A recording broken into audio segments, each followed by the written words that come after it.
A Rochester alpaca farm is making local yarn from local animals and teaching tourists about the process. ABC 6 News reporter Talia Milovitz tells us how a state grant could help them grow even more.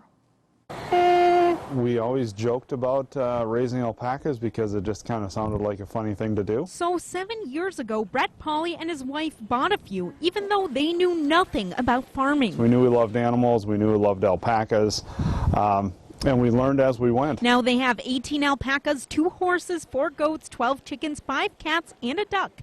And their hobby became a business, the Pauley Alpaca Company. Tourists come to learn about the animals and shop for yarn and clothing. How does fiber go from the back of an animal to the scarf around our neck? So we can help educate and kind of show that whole process. They linked up with North Star Farm Tour, a group of 20 small fiber producers, from alpaca farms like the Pauleys to sheep, that open their farms to the public every September. Small farms are kind of a thing of the past, and to be able to still have that experience of going to a farm that maybe is 5 acres or 40 acres and see farming on a small scale basis is an experience that you just can't replace with anything else. It's priceless. Last week, North Star Farm Tour was one of 9 projects to receive a grant from the Minnesota Department of Agriculture, $25,000, which they chose to divvy up among the small farms they work with, including the Pauley Alpaca Company. For us, it kind of validates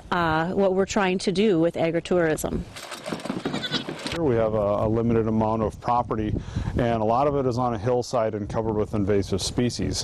What we did with the grant money is we invested in 4 goats that graze and knock down that buckthorn and help develop that land in a natural way without chemicals or pesticides. Eventually, the goats will develop an additional acre of land, which means more room for the alpacas and hopefully more business. In Rochester, Talia Milovitz, ABC 6 News.